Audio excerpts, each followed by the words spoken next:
You ready for this one? No. Are you ready to have your metaphysical mind blown? We recorded the video for this last week, and I have no idea what we talked about. And we're your PsycKicks! I touched the button this time. It's mine. It's my podcast. Are you ready? I did the research. It's my podcast. Yeah, hopefully I can remember what I told you last week. Mine? Because I have no idea. Oh, gosh, guys. If you're new to the podcast, I'm Liv. This is Em. Em, say hi. No. And we're psychic mediums. We are your sidekicks to all things metaphysical, paranormal, spiritual, and everything in between, specifically abnormal. We love dad jokes. There's no capes allowed. And we take all of the things that most spiritual, metaphysical people would take and do in a much more tasteful and serious manner and completely blow it up with horrible references to SpongeBob and anything that comes up within our autistic and ADHD brains. Are you ready to talk about the Akashic Records? No.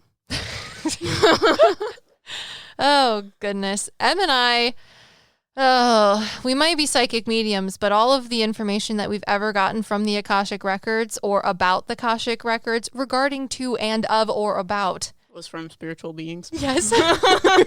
Which people can probably argue are not existing or not real. Well, technically, they're not physically existing.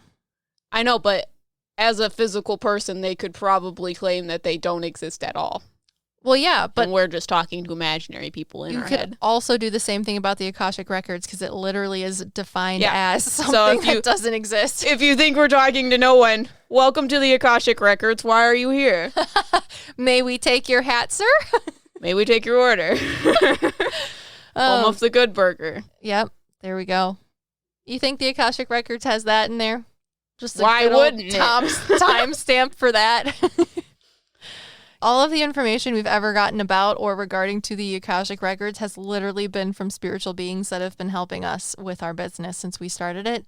Take that how you will, because when I started actually doing research for the Akashic Records, it freaked you out because the things that a spiritual being was telling you about it are actually what other people think about it. Yes, like actual written things on the internet.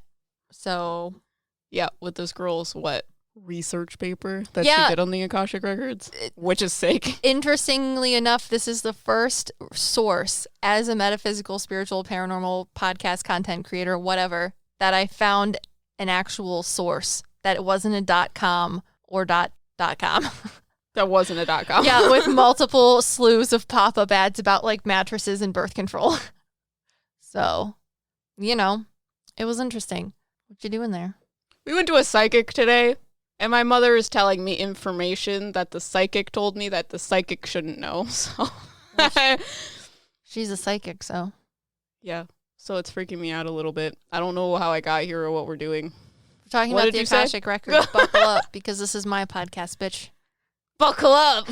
Because, yeah, if you want to see us reacting to this the first time, because I think it's going to be completely different this time. Oh, for sure. We did the video for it on our YouTube channel last week. Yeah. Okay, so let me tell you, should we even tell you what we thought the Akashic Records was before I researched everything, or should I just go into it? Because it's basically the same thing, only have names for stuff. Yeah. Wait, there's names for it? What do you mean? Remember the big wigs of the Akashic Records? Obviously you don't. I don't know what you're talking about. What do you mean by big wigs? When I was in AP US History, my teacher used to always say that the people, the people in charge are referred to as the big wigs. Oh, so I'm the big wig of our company? Sorry. You always refer to me as your manager, but I think you should refer to me as the big wig. Be careful what you ask for. No, I am asking. There's a lot of places that I could make a lot of things to put on top of you that say that. I would love every single one of them.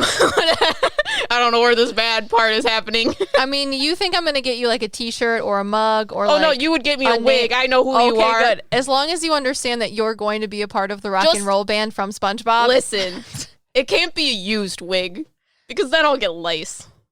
Actually, I also feel like I would never get lice because my hair is so goddamn thick that it would never happen. What if I got you an actual wig from a dead person? No. And it was... The wig would talk to me. Doused in syphilis.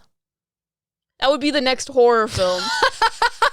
Oh my God, you're right. TM. I know. Literally, somebody puts on a wig that falls out of the sky and it has syphilis. but it also possesses them. It's just a Yes. horrible, tragic story. Tragic ending. I think we can make a really good, successful Oh movie my with that. God. Jack Black, are you listening? I'm sorry. Why always Jack Black? Because he's so funny. He probably wouldn't be in a movie like this, though, because it's really bad. Okay, I'm just going to have to cut everything out. The Akashic Records. Did you know that? Sorry. Oh, today's a lot. I have a lot of anxiety. We need to get sponsored by a deodorant because I really am having problems with my armpit moisture. Guys, if you are a deodorant brand or work for a deodorant brand, we need a sponsor for deodorant, and it will be hilarious. Yes. People will get so much deodorant from our channel because they'll watch through your commercial just for the sole fact that during the scariest part of whatever we're talking about, I'm going to be like, Liv, wait. I got to reapply my deodorant. Because we're stress sweating. Because it's great. Literally stress sweating my It existence fits away. so well. So it needs to happen. Manifestation. Or a magic Go on. 8-ball. Or chicken noodle soup that has the letters for the noodles.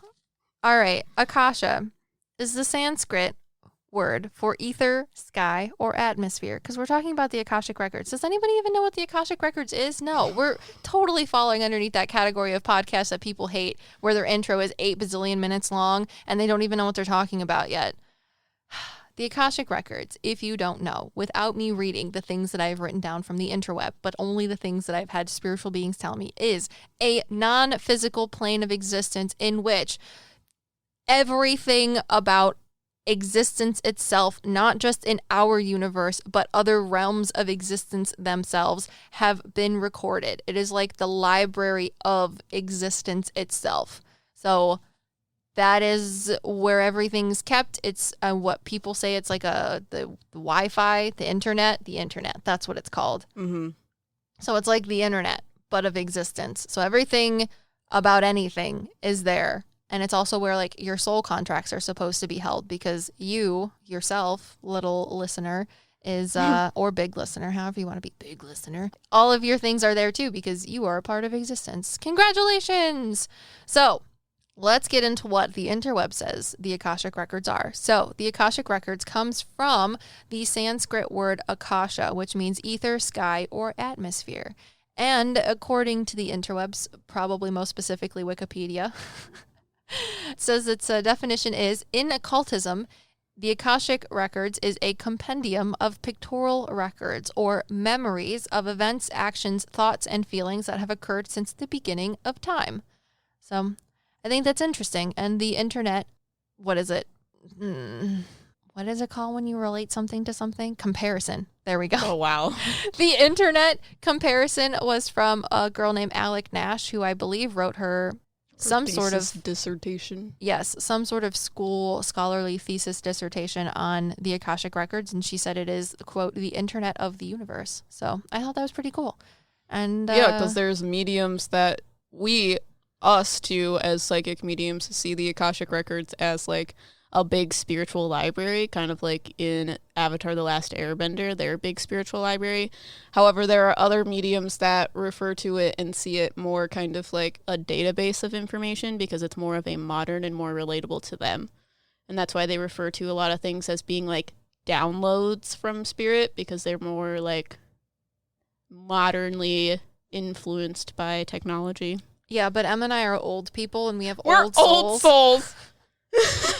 And libraries, because when spirit or spirits speak to you, they'll use things that have happened in your past, present, or future, or someone else's to relay information. So in a way to get a point across, they'll use something that is relatable to you, since they are privy to everything about you if they want, because they have access to the Akashic Records in one form or another. Anyways, the Akashic Records, in the religion of Theosophy and the philosophical school called Anthroposophy, which I thought was interesting to say. The Akashic Records are a compendium of all universal events, thoughts, words, emotions, and intent ever to have occurred in the past, present, or future in terms of all entities and life forms, not just human. Because I know there's a lot of people out there that are like, what? Because I used to be one of them. I thought mediumship was only talking to human souls. I was what is it? I don't know. Very, very, very, very, very wrong. Blatantly wrong, I think is what I was going to say. That's what you were going to say? Yeah, it's just so, it just seems so obvious now that that's not what it is. But anyways, So the Akashic Records was believed by theosophists to be encoded in a non-physical plane of existence known as the mental plane.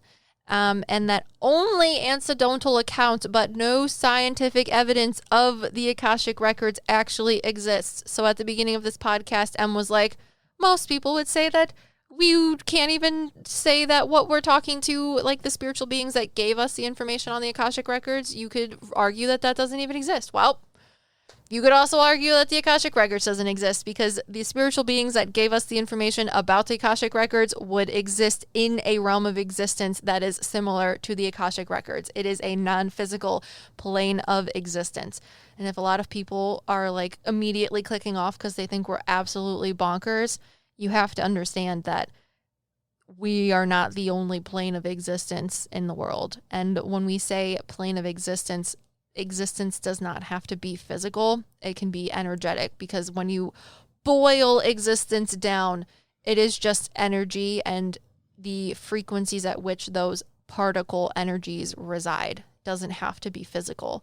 Like the gas in front of you is non-physical technically, but you could also argue it is technically physical too. That's how that works. A lot of people also think that when we're talking about different planes of existence, it's like within our universe. So like aliens, like if we're talking to...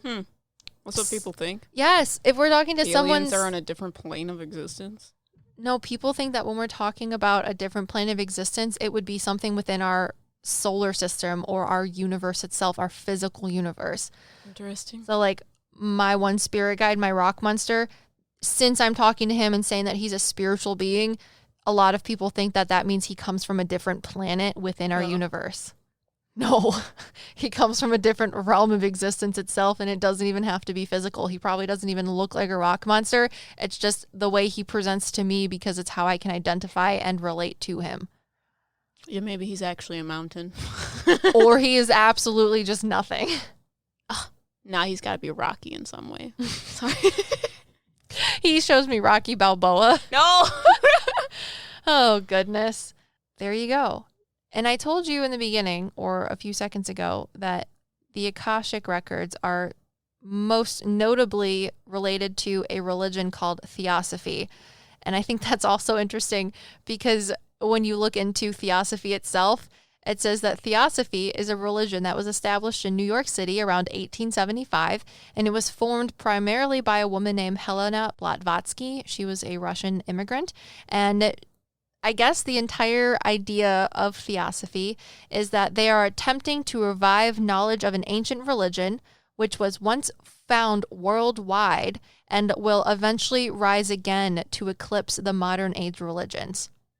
We could literally make an entire podcast or like a series of podcasts. We could make an entire podcast channel just about Theosophy. And I also think it's funny that Wikipedia says that it's a religion. However, I guess Theosophists themselves don't think that Theosophy is a religion. They're just like, it is Theosophy itself. It is the one religion that came before all other religions, and we are here to make sure that it rises once again to be the one religion. But isn't that what all religions say? Or at least a lot of them. They're like, my religion's the right one. No, I think there are religions that absorb other religions, which is why like Hindu lasted so long or is still lasting, because it kind of absorbs other religions, because it's not a, you have to believe in this. It's kind of like these are aspects of Hinduism.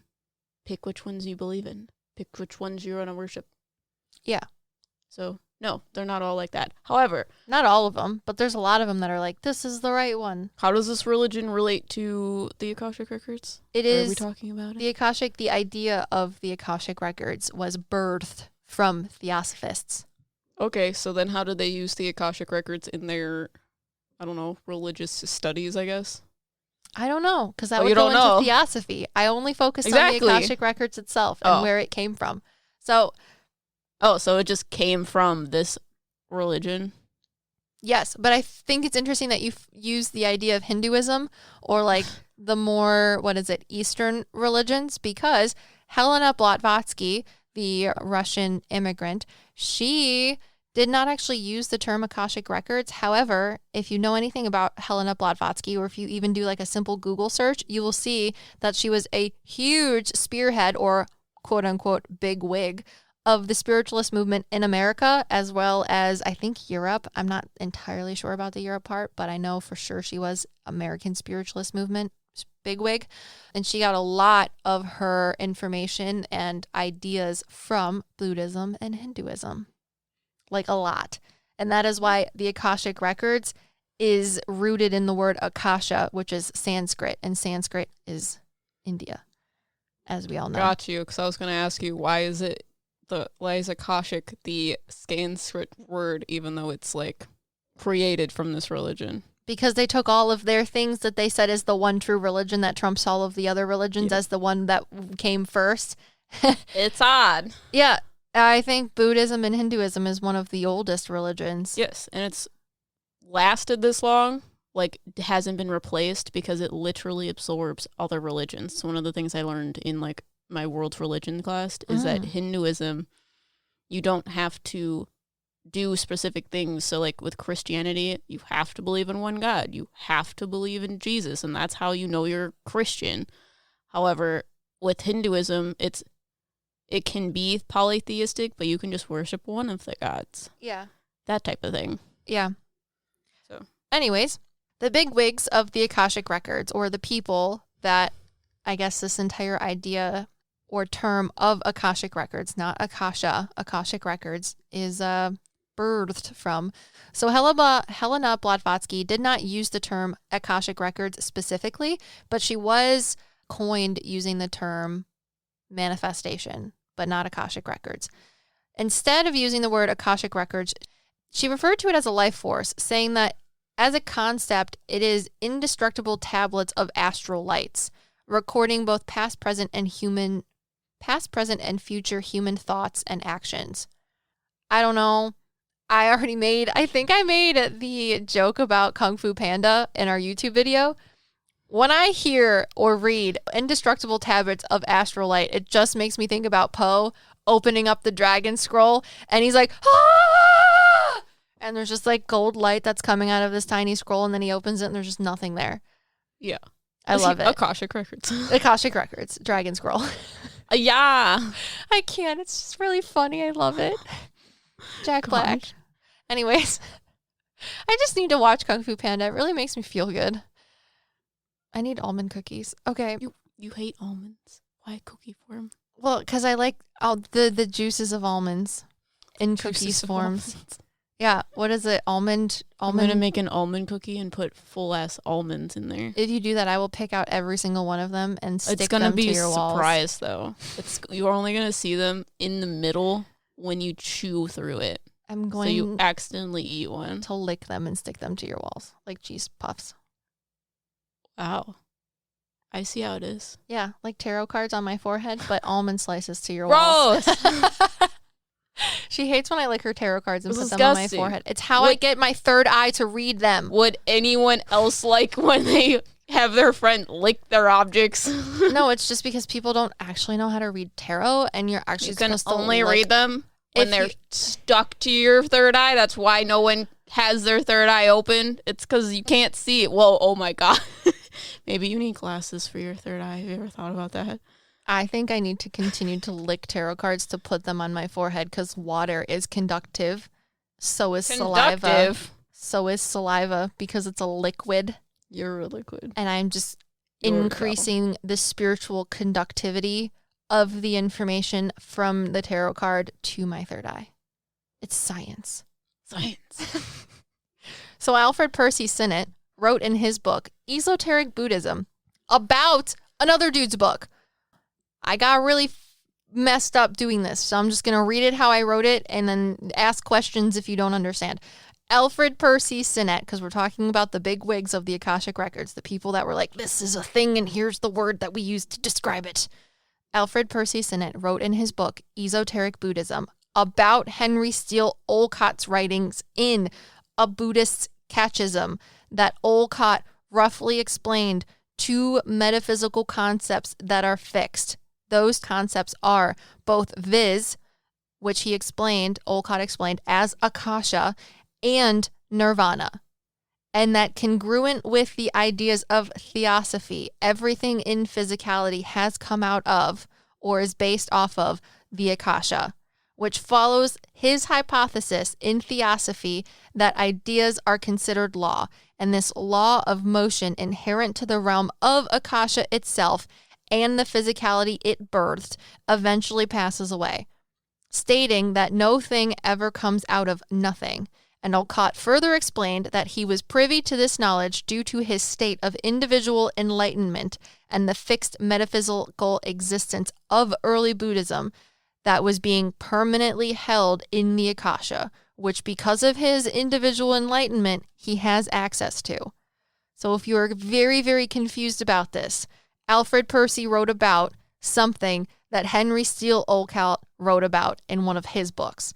And the thing that Henry Steel wrote about was that two things are fixed, two concepts. One of them is the Akasha, and the other one is Nirvana. And he's telling me that they're both two places of existence. Nirvana is above Akasha. And that because these concepts are fixed. Do you need help? No, it's not. I'm listening to him and it's making it hard for me. Okay. Because Helena Blavatsky said that the Akashic Records are part of the mental plane, right? Okay. For you and I, we've talked about the mental plane before. You're talking about the creative conscious? Yes. Okay. We call it the creative conscious, Mm-hmm. which we've talked about in, I don't know, at least 2 podcasts. One of them was our dragon podcast, and then one was our manifestation podcast. Yeah, nothing comes Create from nothing. Something from nothing. Exactly. And this is basically what he's touching upon, which absolutely blows my mind because I don't know who any of these people are. But he's telling me that there are two things that are fixed. The existence of Akasha, which is the Akashic Records, and the existence of Nirvana. And I'm not entirely sure what Nirvana is enough to say anything about Nirvana is basically, it's from Hindu culture, and it's basically like a heavenly space. That's like where you go once you're like enlightened. That's where you like pass on to. Thank you for telling me that, because he's saying that his one quote that he says over here, that he's privy to this knowledge due to his individual state of enlightenment, which is fixed in early Buddhism. He's saying that the teachings of early Buddhism are being held in the Akasha. And since he is alive while he wrote this, and also because of his individual enlightenment that he has reached while he's alive, he's able to read about the early Buddhism teachings, which all of Helena Blavatsky's ideas came from, is in the Akasha. So he's like, I have reached enlightenment. I can go into the Akasha and I can read the indestructible tablets of astral light that talk about or give me information about early Buddhism, and can tell you, because I'm in Akasha and I'm reading about early Buddhism in the Akasha, that Nirvana exists. That's basically what he's trying to say there, as far as I interpret what he's saying and what he's telling me right now. He's like, yes, he's very funny. He's very quirky. I really think it's interesting that he says that nothing ever comes out of nothing, or no thing is specifically what he says. No thing ever comes out of nothing. He's saying that energy Akasha cannot be created nor destroyed. Yes. He was already speaking third law of thermodynamics way before people knew what that was, I think. But he says no thing can ever come out of nothing. And then he says that Akasha itself and the physicality, or Akasha births physicality. And I think we talked about this in the YouTube video. He showed me how Akasha is a place that is a non-physical realm of existence. What dictates physicality is the frequency at which the energy of that reality resides. So different realities can have non-physical forms of existence, because in essence, the only thing we are talking to as mediums is energy itself and interpreting it. So other realms of existence can exist at different frequencies, dictating the form in which the energy is projected. So he's saying basically that the Akasha, no matter, we're not focusing on its like placement within reality or the frequency the Akasha resides on. However, you can safely assume that the Akasha is a very high realm of existence. It's not the mental plane, it's above the mental plane. But Akasha itself, the things that are held within the Akashic Records are what dictate the other the dimensions. rules for the other dimensions. Yeah. So we talked about DNA. Yeah, so to Thank put this you. in a non-scientific way, Please help me. basically, a plane of existence would be seen kind of like a video game.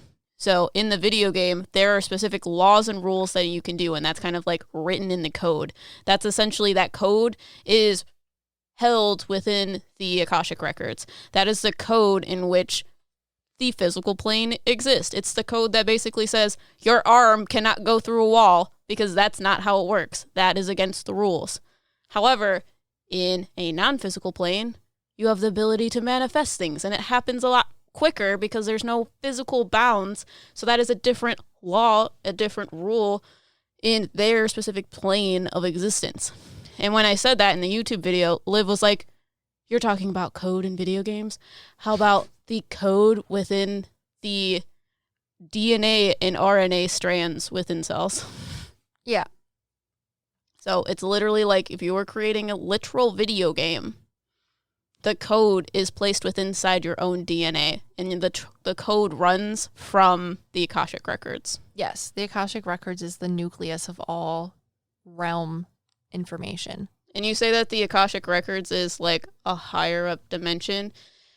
From my research, it is believed that the Akashic Records is like on the 8th plane of existence, if you like to count dimensions. I'm not entirely sure about the number of dimensions, but the reason why it's like on the 8th plane or the 8th dimension is because it is far enough away in vibration levels away from the darker things that would be able to like get into the Akashic Records and change and manipulate things. It's too far away for those beings of lower dimensional vibrations to be able to get to the Akashic Records. However, it is high enough or low enough in order for it to be accessible to the light beings, to the higher dimensional beings that need access to the Akashic Records itself. Yes. I really love the idea of DNA, and that's why everything's based off of things in the Akasha. Yeah, it's literally just based upon codes and rules. It's just beautiful. I love it. Honestly. So, back to the bigwigs that formed this idea or gave a name to its idea. Charles Leadbeater was the one to associate the term with the idea when he identified the Akashic Records by name as something a clairvoyant could read. So I think it's interesting that we've had all of these people that say, oh, the Akashic Records is a tablet of indestructible light. The Akashic Records is something that I was able to read because I have super cool enlightenment, and I was in the Akashic Records like chilling and hanging out. I don't know, doing fun Akashic Record stuff. Yeah, so another thing that they were explaining to me too was that guy you're talking about, that Olcott? Is that what his name is? Yeah. The reason why he's able to read the Akashic Records is because technically we are a lower dimensional being as a human being. Our physical body is a low dimensional being. And they're telling me because we're heavier, we have a hard time going up to go to the Akashic Records. However, because we are a human being, we are half the physical being, and our soul is that higher dimensional spiritual being, and that is the vibration that is able to get there. This specific man, he has a higher vibrational like soul or spirit, and that's why it's easy for him to get there, because his frequency matches the Akashic Records better than like someone that has a lower frequency soul. Yeah, his past lives were different. They were more varied. They were just human existences. Yeah, because I think you were talking about basically incarnating into this world basically helps you learn lessons to help raise your vibration. However, him being enlightened, he went through all of those lives and had those lessons to make his soul become more high vibrational, which is why he's able to now have access to the Akashic Records to get that information, because he is said, quote, enlightened. Yeah, it's interesting. But up until Charles Leadbeater, people only associated the idea of the Akashic Records, I would safely assume, but I am not entirely sure, with the idea of Akasha, even though that's probably very different from Eastern teachings, because all of the people we're talking to have taken Eastern teachings and westernized the absolute fizzuck out of them. So not until Charles Leadbeater was the term Akashic Records actually used. And he said that it was something that a clairvoyant could read, claiming in his 1913 book, he supposedly recorded the history of Atlantis and other civilizations in addition to the future society of Earth in the 28th century. He said he could read future history because he was clairvoyantly able to read the Akashic Records and almost like automatic write what he was reading from the Akashic Records. And I thought it was super funny. So I said something about, oh no, my comment's gone. That was hilarious. All right, I already remember what my funny past Olivia self said. It seems, since Em and I have been doing this professionally and have started our business, that so many, emphasis on professional or something, that a lot of people are like, I know a clairvoyant medium. I know Jesus, like I even, stuff in the Bible, people have said that Jesus was quote unquote a clairvoyant. Or clairvoyance, the ability to see things. Especially in like Bibles and like the olden days, that is what a psychic medium was referred to as, is a clairvoyant. Which is interesting because for me, there's so many other types of clairs. You have clairvoyance, you have clairsentience, you have clairgustance, clairalience. It's because they're not associating it to the ability itself. I think people that use the word clairvoyant just think it's someone that is sensitive. Oh, so like fairies are actually goblins. Let me just talk about this giant fire-breathing fairy. We have a fairy podcast. Check that out. Yeah, they really associated that word with something completely different than what a fairy actually is. The same thing, because they just don't understand it. Yeah, but this dude is actually saying clairvoyant as in, because he's saying, things. Yeah, he's like, this is when your clairs that you're referring to got more categorized, like we put names to things. So when he said it, he meant it, which is why it annoys me, because I'm like, there has to be other mediums that aren't just clairvoyant. And I know Em and I talked about this in the YouTube video, and she's like, yeah, there probably is, but clairvoyance is like the only thing that they associate with. So even if they have other clairs, they're not going to talk about it because it's not what they use to perceive information. Not everyone is as annoying as you and uses fucking taste to talk to things.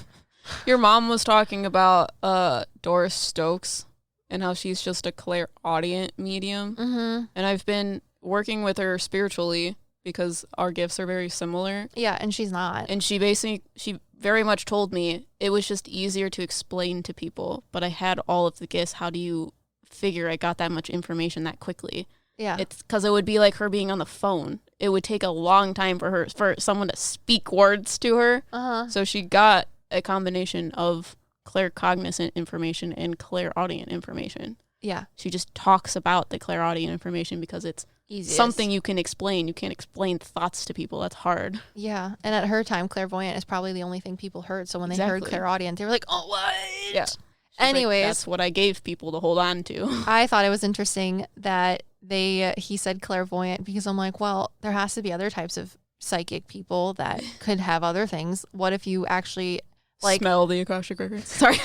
Yeah. That's going to be you. No. I literally said, why is it that you can only read the Akashic Records? What if you're only clairgustant? Then you have to taste the Akashic Records. You're just sitting there licking books. Guys, literally, when we started PsycKicks, Liv was like, I don't think I ever get taste and smell. And then now it's all what she uses. She literally comes up to me and she's like, your rock smells like fucking toasted marshmallows. And I'm like, okay, thanks. Oh, goodness. It's so funny. Yeah. But yeah, you want to taste the rainbow? How about tasting the Akashic Records? Mm-hmm. I just be licking book spines. They're like, what are you doing? I'm like, knowledge. Do you have synesthesia of the taste?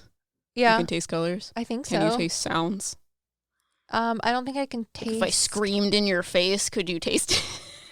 I had an old man once in spirit speak really close to me so that I could smell his breath, and I knew that it smelled like pastrami and bread. And when I said that, the client was like, oh my God, that was my grandfather. He loved lunch meat and sandwiches. You could taste emotions.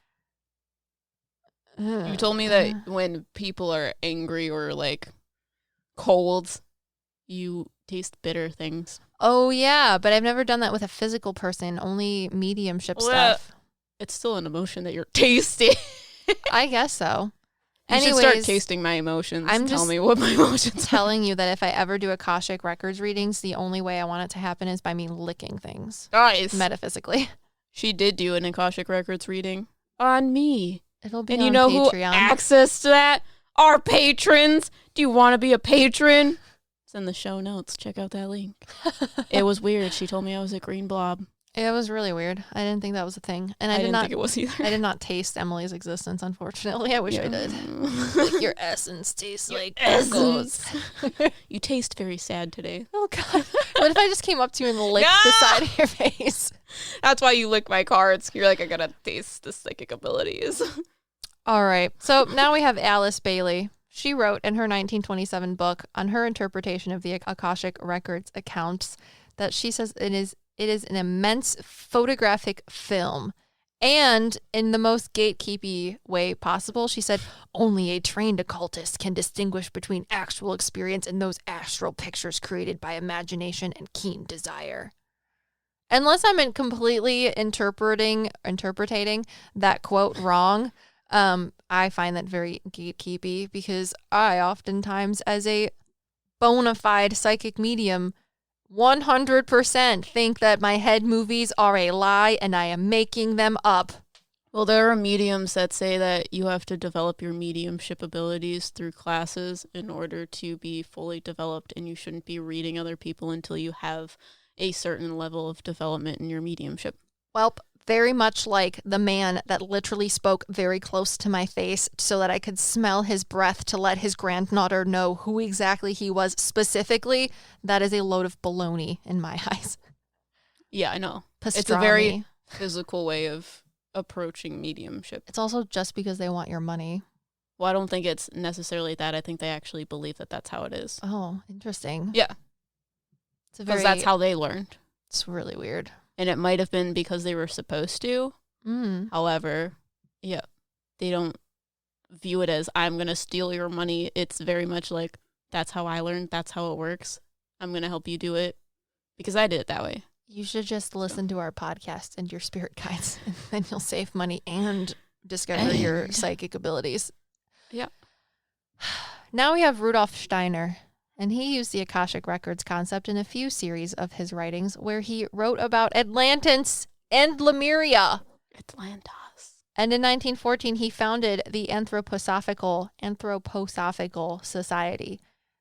He was originally a theosophical person, a theosophy person. However, he was like, I really like theosophy, but I think that my idea of theosophy, which I'm going to call Anthroposophical Society, is cooler. And then the theosophy people were like, get out! Do you think that he was excluded from the theosophy people after that? Do you think that when we were mermaids, we lived in Atlantis? Wait, I thought I was a mermaid when you were an orca. Oh, yeah. Yeah. Have I ever been a mermaid? I don't know. I don't think so. I don't think so either. Yeah, you were an orca. I have a weird association with large things. Orca. Yeah, that's what they're telling me. Orca. I feel very uncomfortable being small. Orca. Yeah, which is why I was big. Which is also why I was in space, if you want to know about that. Patreon. Orca. Well, were we in Atlantis? Were you in Atlantis?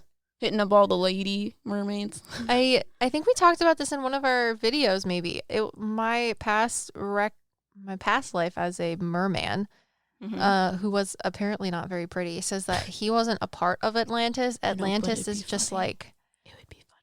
What is it? Like the California? It's a lost city that is supposedly underwater or something. Or at least that's what the Little Mermaid told me. Well, yeah, but he's saying that Atlantis is just one portion of everything because of what? Of the entire bottom of the ocean floor. Well, yeah, that's why I was like, we live in Atlantis because that would be weird. Yeah, well, it's like the people in Europe that are like, I want to go to California. It's really cool. But then they end up doing an exchange program and end up going to like fucking Idaho. So you're saying that you were a foreign exchange student to Atlantis? No, it's as just a fish. No. Jesus. He's just like, Atlantis is the place that everybody talks about, but it's Yeah. not the only place, and I wasn't a part of Atlantis. He's Well, like, I just didn't think it was actually existing, and I think it's funny that people talk about it a lot in like this spiritual, metaphysical space. They talk about Atlantis, I guess, a lot. Weird. I've been watching a lot of psychics and mediums Talk about Atlantis. Yeah, and I think it's odd. Yeah, I think it's odd too, and I had a past life as a mermaid. Well, yeah, that's also cool. Merman. And Barnacle Boy. Sorry. Fishman. Do you like Fishman? fish sticks? Anyways. I don't. There was one last bigwig, and his name was Edgar Casey, and he claimed to be able to access the Akashic Records as well. Okay. And I was going to talk about the super spoopy cool things that people have done to get to the Akashic Records. However, I think we're going to make it a Patreon thing, because why not? No, you should talk about it. I don't have it. You don't have it. What? Yeah, I didn't look it up people's things of the Akashic Records. What do you mean, things of the Akashic Records? Well, everyone says it's only anecdotal things, occurrences. So it's just like, it's basically the same stories of people when they say, I astral projected, but it's people saying, I read the Akashic Records. The Akashic Records. Yeah, and I didn't look them up. So if you guys know of any Akashic Record stories, you should let me know, and I'll cover them and tell you what I think about them. So how do people read the Akashic Records? Well, it's interesting because one person said it was an indestructible tablet of light, which makes me think maybe you had a past life as an Egyptian because you're perceiving it as a tablet of some sort. Because when I read that sentence, I literally see a tablet with like things carved into it, and it glows like Amun-Ra from like the night at the museum. Or like the 10 Commandments coming down onto like stone rocks. I'm no 10 Commandments means nothing to me. What does that mean? The 10 Commandments is a Christian thing. The 10 Commandments were written onto stone tablets. Maybe she was Christian. She came from Russia. Do not know. And then another person was like, it's like my head movies. Like with like the old movies when they're on the big projector on the screen. She said it was like that. Other people said it's thoughts. Everybody's thoughts, your consciousness is recorded. It's like someone takes your brain, puts it in a jar and sticks it on a shelf. And then if you want to listen to it, you like stick a straw into it. Like one of those old, what is it? Something mega. It's. They're telling me it's like the blockbuster of the spiritual realm. Oh no, I was thinking of like with the VHS tapes. Actually just like brains in jars, and then you stick like, you know, the old timey record player microphones. Okay. And you just stick it in the thing, and then you crank a little handle and it just plays everything. Can you tell we're old souls? But yeah, a lot of people think Akashic record readings. Well, okay, there are past life readings, there's past life regressions, and then there's Akashic record readings. And Liv and I didn't understand the difference between like a past life reading and an Akashic Records reading, because obviously if you're doing a reading of your soul contract in the Akashic Records, wouldn't it just define the lives in which you like had? But because Liv did a reading on me, it kind of explains how Akashic Records readings work, because she basically explained why I incarnated and like why I do certain things and why I was incarnated into specific beings in order to help my soul, because that was also written in my soul contract. What? Oh, I didn't even realize that that's what happened. Well, yeah, you were there. I know. You didn't realize. Well, I did it, but I didn't like realize what I was doing or why I was doing it, because I didn't get it. I got you. That's so cute. That's beautiful. Well, the reason why you were telling me that information specifically is because I, for the last year or two, have figured out a lot of weird things about myself. So, you're not a serial killer, are you? No, why would I be? I don't know. I'm just thinking. You just need to tell me now if you are, though. I'll be okay with it. But I can't say that on the internet. What? Anyways. So in the last 2 years, I figured out not only that I am a psychic medium, but I am also autistic.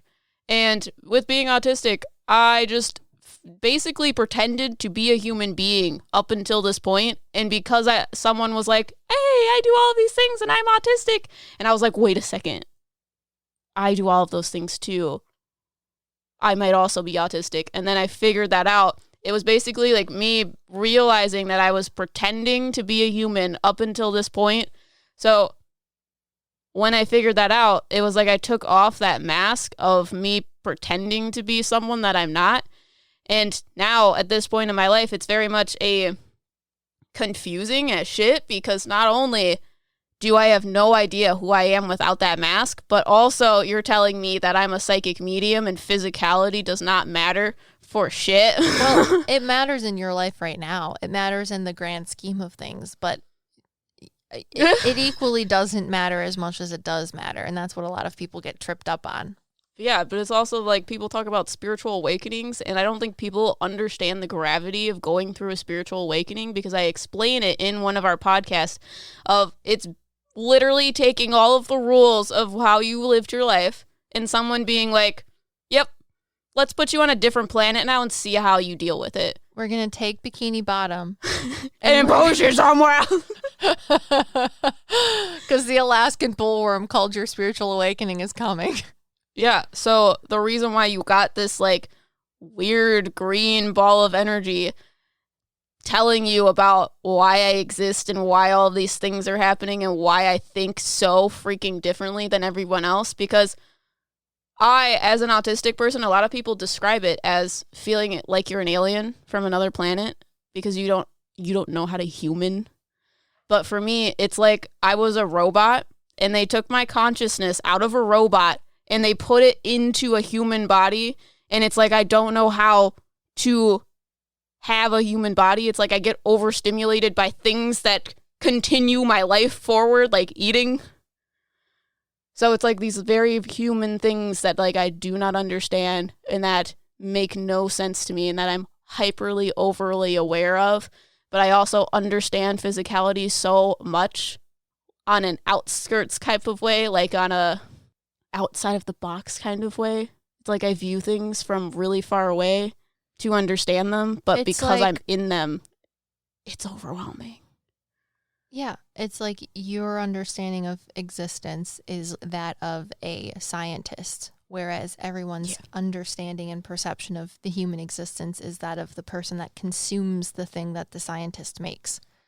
But yeah, she was explaining that I was this green ball of energy and I kind of had a hand in creating the things within physicality. Oh, Jesus, I just used the science thing and they're like, exactly, she's going to say it. I'm sorry. Because like when you're a scientist and you're developing products, you're like, this is how it's going to work and this is how it's going to be because we did this, this, and that to make sure that it'll work underneath the like environmental conditions or situation that it's going to be enacted in. But then the people that like use Cheez-Its don't understand all of the thought that went behind Cheez-Its, like the certain cheese, all of the flavors, all of the spices, how you're going to make the box, all of the marketing, like the entire everything about it. They just like, it's a Cheez-It and it's great. And you're like, no, you don't understand. This Cheez-It, I put so much stuff into it. And now you're like, you're the Cheez-It. Yeah. But you also were the scientist at one point.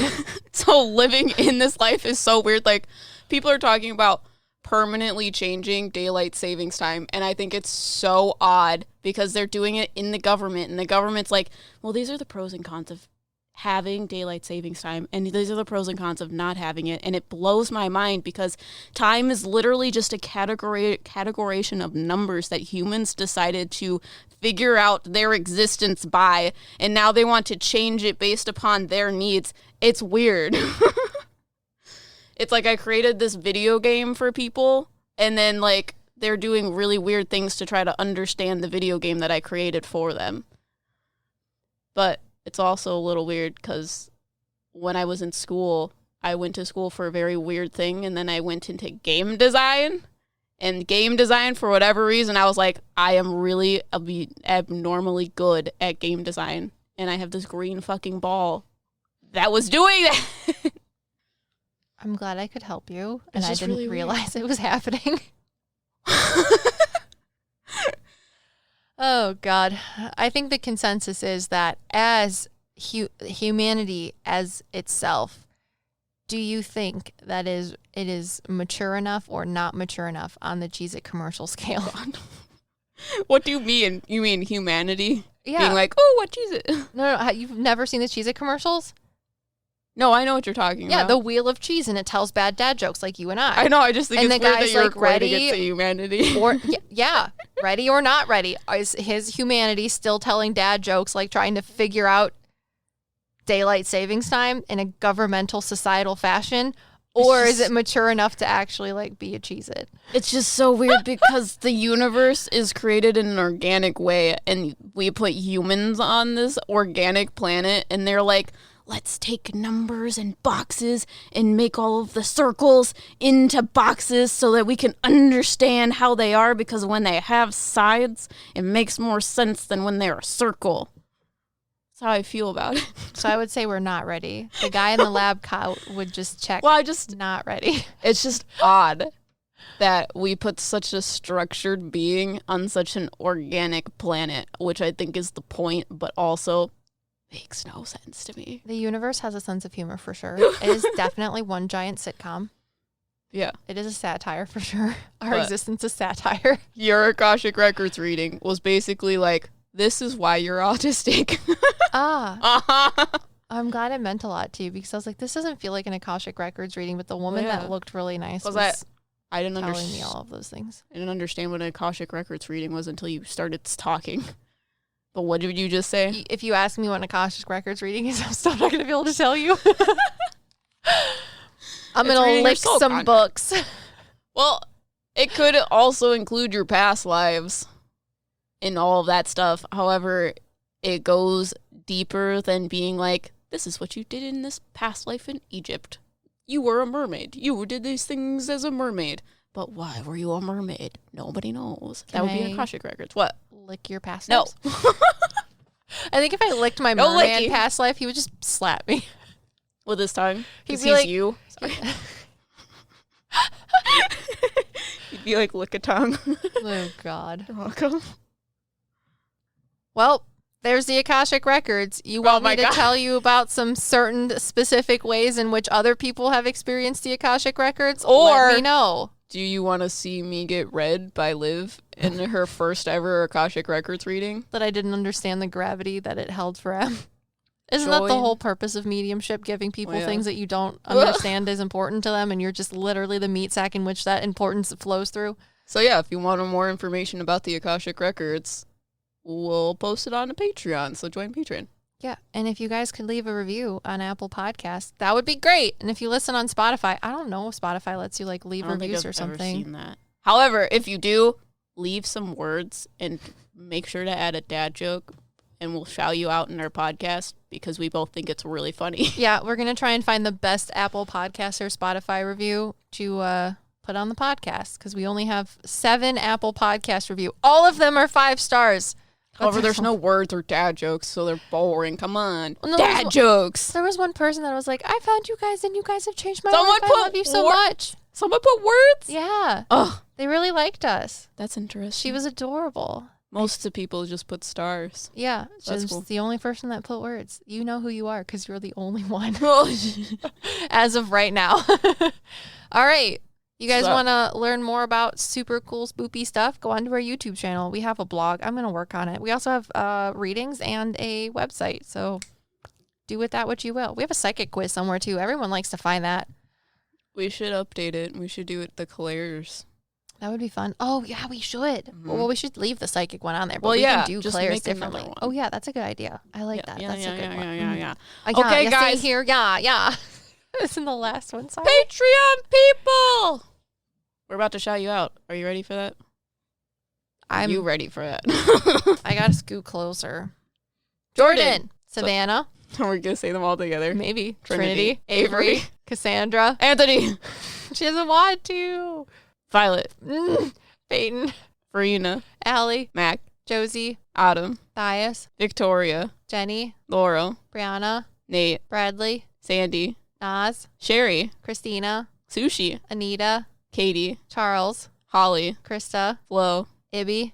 Malake. You always say it with a question mark. There's no question. They are, in fact, a Tau. When you finally listen to this, Malake, you should tell me about it. It'll probably be never. I know. They'll just never know. They'll never know. I already told them that I talk about them on our podcast. Mm. They're our friend, in case you were wondering. And we're your meta PsycKicks. Oh, wow.